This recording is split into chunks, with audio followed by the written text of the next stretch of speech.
Hello YouTube. So, last week I might have said that while Samurai Jack does have a little bit of blood in it, there really wasn't anything that intense in it, or at least not that hadn't already been shown on the show before, so I really didn't see why it needed a TV-14 rating because of just a little bit of blood and some dead bodies, even though they had dead bodies on the show before.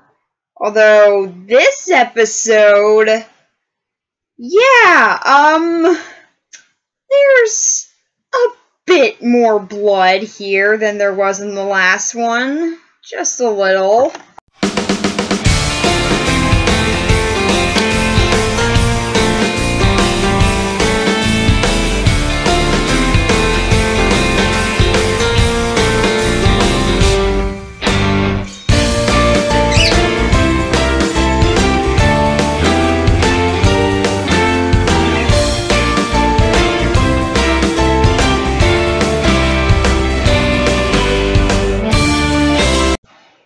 So, yeah, might have gotten a little bit more gory there, but I gotta say, I do like it. I do like a little bit more gore in shows. I mean, like, the audience that used to watch it when they were kids now has grown up, so I can understand why they go into more mature themes here, but yeah, that was a really big change, like, first episode of Season 5, just a few drops of blood and stuff, not that much. Like, kids could still watch that, and heck, the blood was even right in front of a red background, so kids might not even notice that unless they were paying attention. So, yeah, kids could probably watch that one and might be a little bit scarred by some dead bodies. But, I mean, there were still dead bodies in the other seasons, so just like watching the whole show might scar them, so yeah, they could still probably watch that, but here it gets really gory, and I gotta say, I kind of loved that. So, yeah, this episode starts off with Aku, and yes, now we do get a little bit more of him that isn't just a phone call, and I gotta say, I'm not fully convinced on his voice actor. There's just something a little bit off for him now. Like, I know Mako died, so couldn't really use him, but, like, the very first sample of him we got was on a phone call, and he sounded like he was really tired or something, so maybe he had just gone up or something, I don't know. So, like, there could have been an explanation for that there, but here, I mean, yeah, he did just wake up, but for some odd reason, he seems much more fast-paced of a talker than Mako was. I know this is still the same actor who voiced, the replacement voice for Mako on Avatar: The Last Airbender, so yeah, I do still think that he does a really good job, and yeah, he actually does sort of capture Mako's original spirit with the character, but there's just something about Aku that he had much more of a slow pace than other Mako performances, and I don't really think that this actor fully captured that. I mean, I can definitely see where he's attempting to do it. I just think that maybe if he slowed down a few delivery lines, then maybe he would have gotten the voice down perfectly. But, yeah, outside of that, I really don't have any real complaint on his voice here. He does a very good impression. So, yeah, Aku wakes up and puts his fire eyelashes on. I didn't really know those were removable, but apparently they are. Does that mean his beard is also removable too? How many things that are on his face can he actually take off? Like, can he take off his eyes or something? I really want to know this now. This little moment just brought up so many questions for me. Also, Aku needs to sleep. You didn't really think that a creature that's pretty much was made to create destruction needed rest, but apparently he does, the more you know. And he wakes up, and there are some people giving him offerings as usual, but they're mud creatures, and they're destroying his perfectly waxed floor, and he gets really angry about that. Truly, this is what we want to see Aku do after returning. I'm sorry I messed that up there. Still thinking about the voice actors, I guess. So, yeah, that's what we want to see Aku do after his long-awaited return. See him get angry about floor waxings. Yep, that's what everyone wants to see. So, yeah, after that, he learns that there's a new Beetle droid made, because I guess that after 50 years, they're still making Beetle droids. I mean, yeah, those really efficient bounty hunter robots that were actually very, very good in battle, and even if you gave them an actual emotion and stuff, then they were even better battle droids. And actually, they were some of the most successful ones in the field. Those got discontinued, but Beetle droids, the ones that get defeated really easily, those are the ones they still need to mass produce. Yeah, that makes sense. So, yeah, there's a new Beetle droid made, and it's really impractical, actually. I mean, like, looking at it, it looks like it's based off of a tank design, which, yes, could be very useful in maybe a war or something, but Aku owns everything, really, at least everything on Earth, so, and even on a few other planets, so, yeah, he does have control over a lot of things, so I don't really think that he's gonna need to be going at war with anyone, and even if he does, he still has a lot of resources to be able to take care of that. I don't think that he needs a giant tank Beetle droid thing to be able to help him with that. And if it's just specifically made for being Jack, it's really, really impractical. Wanna know why? Because Jack's fighting style is mainly based around his agility, which, yeah, he has a lot of agility. That's actually what mostly helps him out during fights. Sure, he also has his sword, which can pretty much cut through metal like butter, but yeah, he does. Most of his skills do come from his agility, and he knows a lot of different fighting styles as well. So, yeah, all that can totally be defeated by a very slow-moving Beetle droid. That makes sense. Like, sure, we never actually see the Beetle droid in action, so yeah, I mean, it could have been more powerful than what I'm talking about here, but yeah, just from looking at it and from how easily Jack defeats it, yeah, it's not really the strongest Beetle droid ever, even though the scientists come in saying, "We have now perfected the Beetle droid!" So yeah, really, they didn't really do that exactly. And yeah, so they send the Beetle droid after Jack. He defeats in like a few seconds. So yeah, round of applause, guys. Round of applause, you scientists. You did great at making that Beetle droid. Like, seriously, it was taking down like 30 seconds tops. Like, great job, guys. Great job.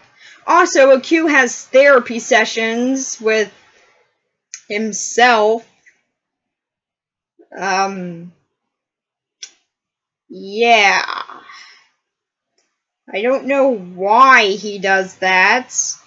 Like, either he has a twin brother that, for some odd reason, instead of going into the line of world destruction, he instead decided to go into the very, very booming financial career that is therapy, or he just sort of shapeshift himself into another him to make a therapist.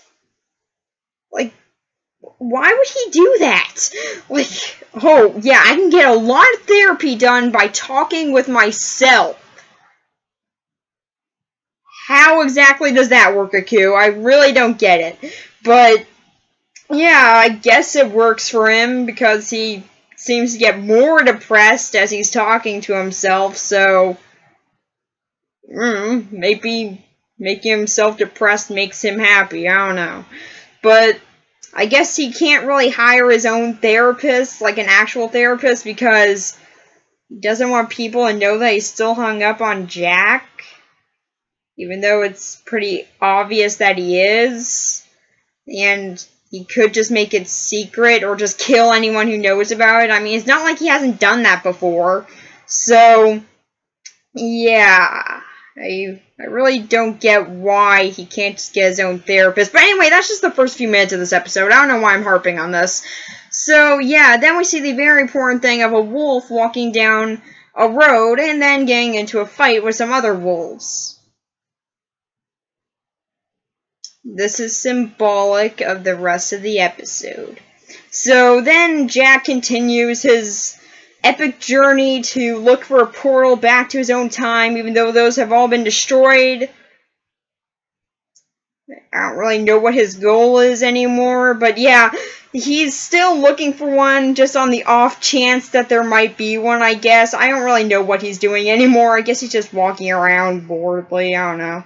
So, yeah, after defeating the battle droid, he continues to walk, and then he's at a crossroads, and he decides to go to the left, just like the wolf did. See, it is symbolic of something. So then Jack, after a little bit, feels like there's someone else watching him and following him around. So he gets ready to fight them, and they take away all his weapons. Yeah. Jack might be a little bit rusty of actual good competition now, but yeah, he is still ready to fight them, and then they take away all his stuff again, but he has a machine gun, and it's freaking awesome. So yeah, he starts shooting up everything around him, like everything in his clear radius, he starts shooting all around, and it's awesome. But eventually that shot nobody. I have no idea how that worked, but yeah, it shot absolutely no one, because that makes sense. And eventually he just sort of runs out of bullets. But then he does find out that these are the daughters of Aku. And yeah, now he's pretty much just sort of out of options here, so he runs and hides. Yeah, we never really saw Jack hide that much in the original show. But yeah, now he's just sort of running off and hiding, because him not having a sword means that he's completely defenseless here, I guess. Somehow. So yeah, now hiding away in some weird rock that's also hollow on the inside, or maybe just like a piece of metal, or anyway, he's hiding in something, whatever it is, and then he starts having a very riveting conversation with himself. Samurai Jack, Season 5, Episode 2. The episode where all the characters just sort of end up talking to themselves for therapy. So, yeah, Jack eventually starts to hallucinate of his older self, where he didn't have a beard and tied his hair back and wore different clothes. His prime years? So, yeah, he just sort of talks with that version of himself, and yeah, that version is pretty much ready to die at this point. Yeah, this got dark very fast. Well, I guess it didn't really stop being dark from the last episode, but anyway, yeah, so his other version is pretty much just wanting to die now, because really all the portals have been destroyed, and yeah, there's really nothing that they can actually do now outside of just try and kill Aku. He was the only one who can actually open up a time portal, so yeah, whatever happens at this point, there's pretty much no good alternative here. And yeah, he's pretty much just saying, well, if we die, then we can at least be with our family and towns and the original people that were in our town and everything. So, yeah, it really does actually kind of make sense as to why he would be having thoughts on that now. Like, I mean, this has been 50 years, and there's really no good alternative here. So, yeah, but eventually he decides, you know what? No.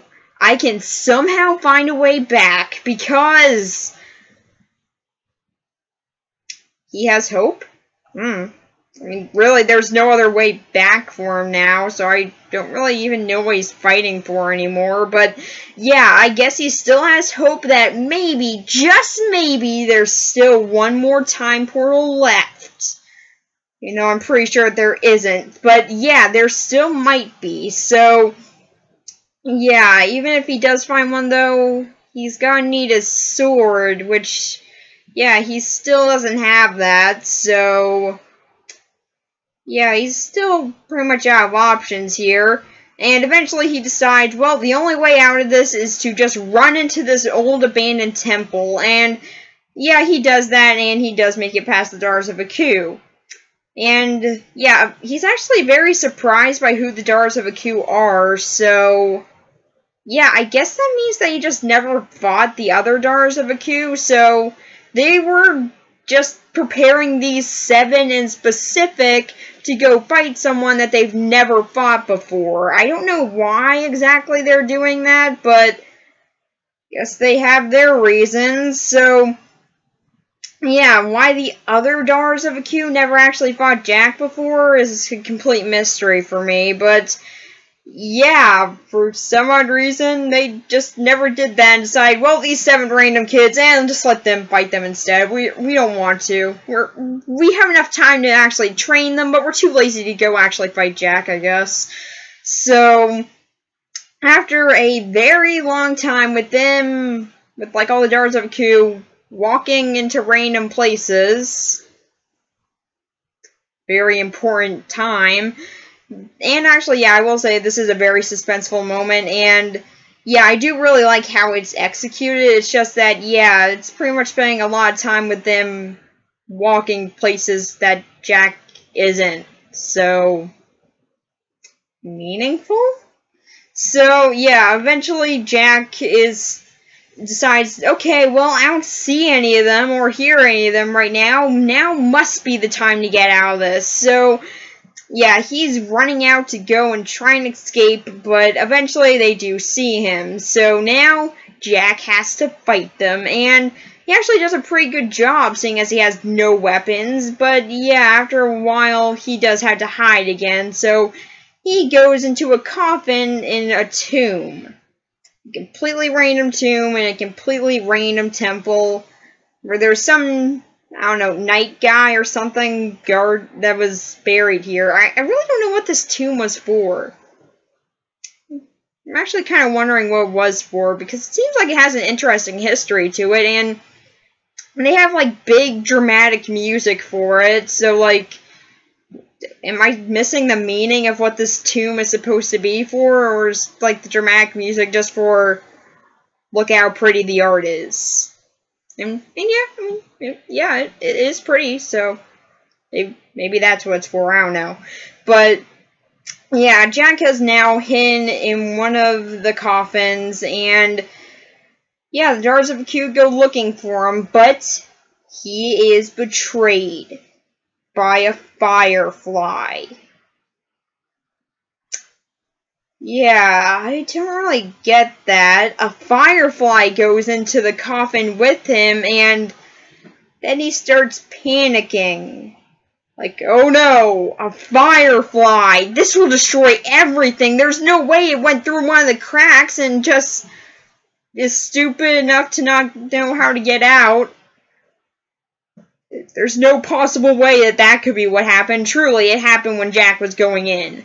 Like, yeah, I really don't get why he's panicking over that, but, yeah, eventually the Daughters of Aku did notice the firefly, I guess, and now know exactly which coffin he's in. So he gets out his new, brand new, awesome sword, and he's gotta fight them all off with this, and he's got a new sword and it breaks in a few seconds. Yeah, actually, when I did first watch this episode, I was just like, oh, sweet, he's got a new sword now, finally. I mean, that is what he's most skilled in, and it's gone, okay. So, yeah, eventually he does go down a passage, and one of the Daughters of Aku go after him, the one with a katana. So that's pretty cool. And somehow, even though Jack got in before that one Daughter of Aku and never saw her, even though it's only one straight passageway out of this place, yeah, she somehow was never spotted by him and got ahead of him because he runs into her eventually. And then they start having a fight, and he actually does very well, and then he gets her sword and kills her. Like what's normal for him, but then he gets a big shock when, yeah, the Daughters of Aku aren't robots. They were actual people.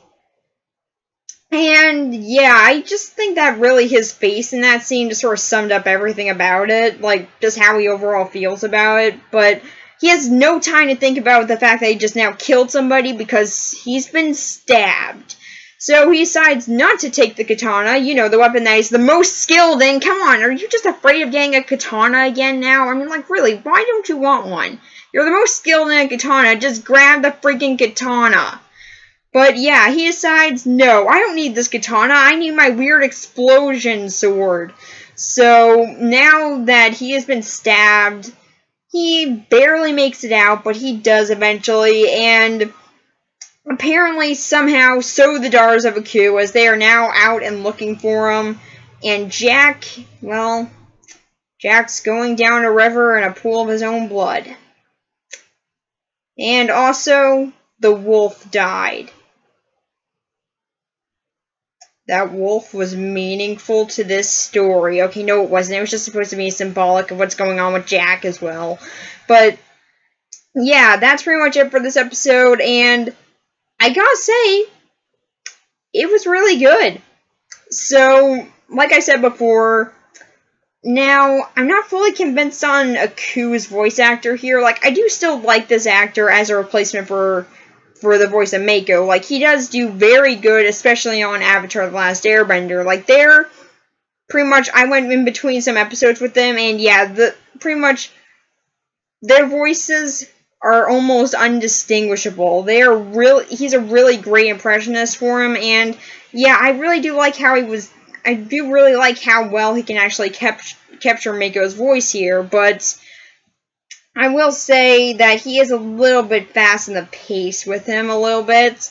Like, I don't know, maybe if it's just with this specific character, but Aku, to me, has always had a much more slower delivery in his lines. Like, I don't know, there's just something about that. Maybe it's supposed to... I really actually don't know why that's there. Like, for some odd reason, his line delivery has always just been slower to me than most of Mako's other performances, and that's kind of what added a lot to his voice there. It sort of added a different presence to him than all the other characters in the show, because, well, there were actually quite a lot of them, really, that just sort of talked very fast, so that sort of distinguished him from a lot of the other characters as well, just in voice alone.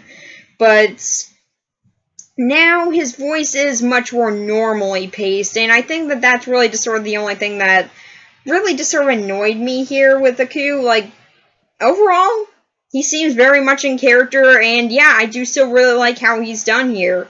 And we do also sort of get to see how he's just like, you know, Jack, he's just really annoying at this point. Like, he just thought that he would die at this point, just out of old age, but for some odd reason, he still doesn't age. And yes, they did confirm the reason as to why that is. It's actually because of the time travel effects on him. Now, how did time travel mean that he has stopped aging? Yeah, that I still don't really get. I mean, like, they do kind of explain it here by saying, well, we took him pretty much out of time and into the future, so now he pretty much just remains out of time, except for he's in time again. Not really sure how that works, but yeah, at least we do get an explanation for that. And yeah, Aku, overall, I really did enjoy in this episode. It's just sort of that his voice I'm not fully convinced on, although, to be fair, Aku did just wake up at that moment, and yeah, usually I talk slower when I wake up because I'm still kind of tired, but, I mean, Aku usually talks slowly, so maybe he just works the opposite way. So, I don't know, maybe it's just because he was tired or something, but yeah, I definitely do see that I can get used to the more fast pace in his voice, and yeah, it's really not that big of a change, actually. It's just something that kind of bugged me a little bit, and it was something that was very noticeable to me, but then again, I paid attention to little details like how fast Aku's voice was going in the original show, so, or at least like in the original seasons, so yeah. If you don't pay attention to how fast he was talking, then yeah, you'll have no problem with this replacement. So, yeah, I will say, I definitely do like the voice actor who actually is doing the replacement. He does a great job impersonating Mako, and like, that's a very hard voice to impersonate, but yeah, I still don't think that I fully captured it. Like, on Avatar, he did go a little bit faster in how he pronounced things and everything like that, so yeah, maybe he's still just trying to get used to the change and how he has to talk for this character in specific. I don't know, but yeah, that's just a minor thing that I noticed. So now let's actually get on to the root of the episode, everything with Jack and the Daughters of Aku. Now this was really where this episode shines. There are a lot of really, really suspenseful moments, especially when it's just the Daughters of Aku fighting Jack inside the temple. That was really, really just suspenseful the whole entire time, because Jack has no weapons pretty much, and yeah, every single weapon that he does have, the Daughters of Aku have ones that are much stronger than his, so they pretty much get destroyed very fast. And that sort of adds a lot of tension to this episode, and mainly what's going on with Jack and the Daughters of Aku. It puts a lot of stakes up there, and yeah, I really do like how it works. Also, they're a very formidable challenge for him, because they've been raised their whole entire lives, yeah, that whole 3 days, to actually be able to kill Jack, so yeah, I do really like how they are a very big challenge for him.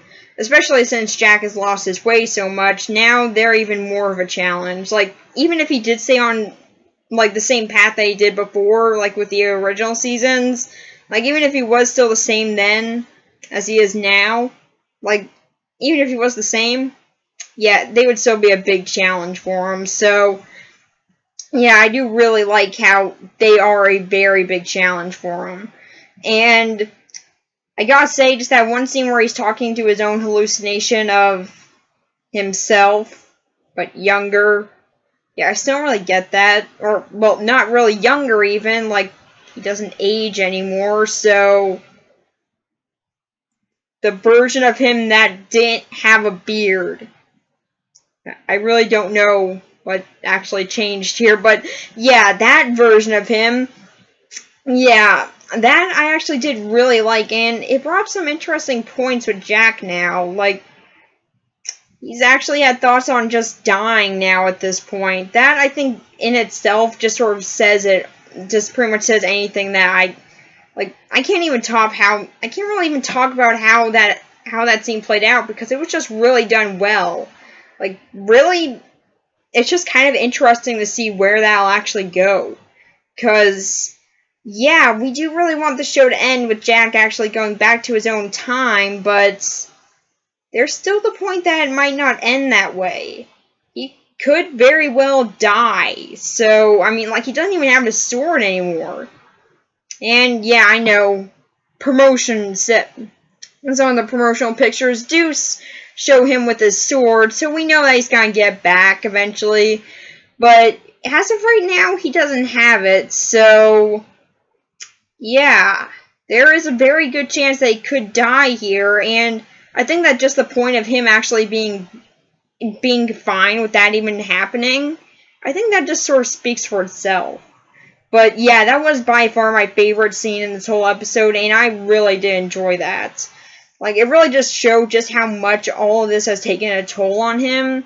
Even better, I think, than seeing the hallucinations in the last episode. Like, those definitely did say a lot about how much he misses his family, his town, and everything. But I think this one just speaks more personal for him himself. So, yeah, I really do like how that was done.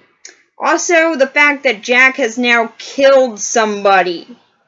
Yeah, that never happened in the other seasons. Or in the show ever, really. I mean, yeah, okay, he has killed a lot of robots, but those are artificially created life. And when he was training, he never killed anybody.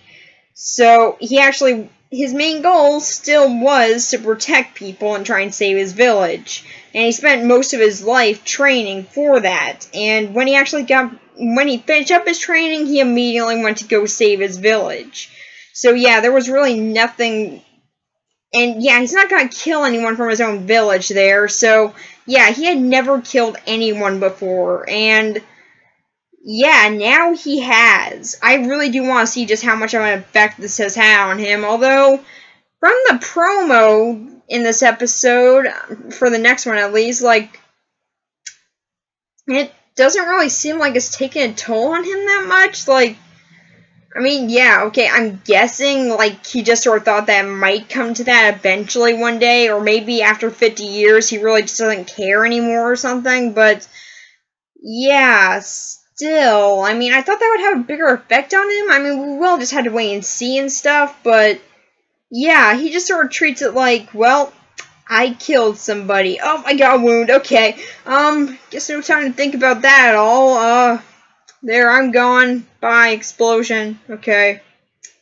I'm dying in a river. So, yeah, also, Jack is dying. That is definitely going to make the next episodes interesting, because now, I guess his sword fell in the river or something, because I don't see him with it, when we just see his corpse going down the river, so, or, well, okay, not his corpse, seeing as he's still alive. Okay, his unconscious, bleeding to death body just going down the river.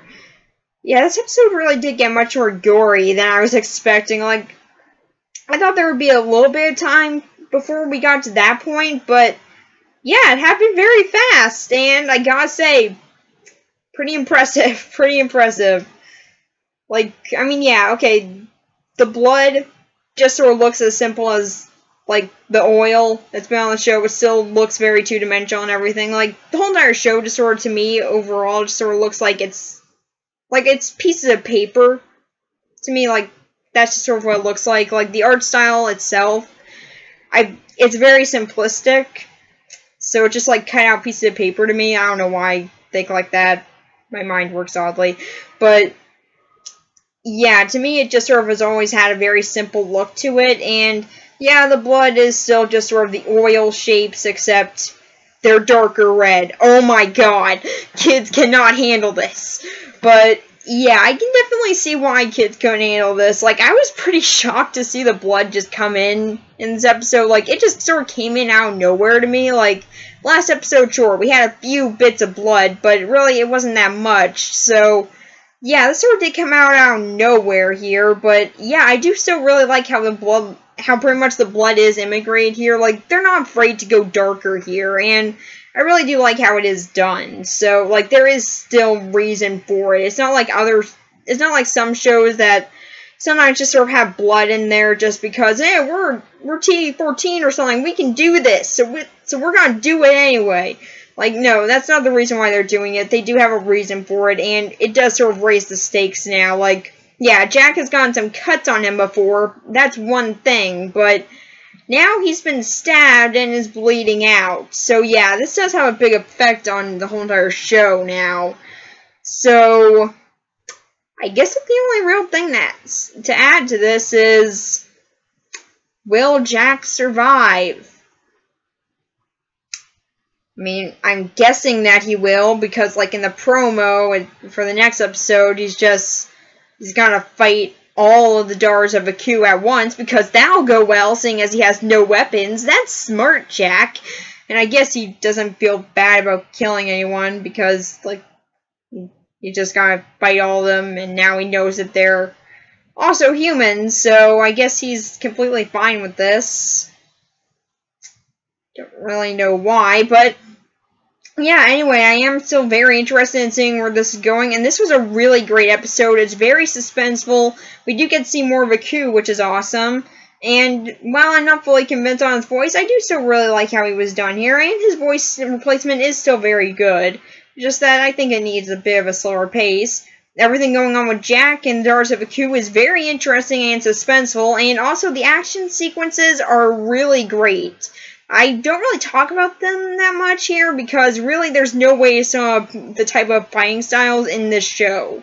It's really just something that you had to watch, and yeah, it really does do great here. So, overall, I'm very, very impressed with this episode. Like, I wasn't fully convinced on the first episode of Season 5. I mean, like, it was really good, but this episode, I definitely think, stepped it up a notch. So, it added a lot more peril into it, and definitely added a lot more fear brought on by the Daughters of Aku. So, I'm very interested in seeing where the show is going, and I really enjoyed this episode. So, yeah, that's pretty much it. Bye.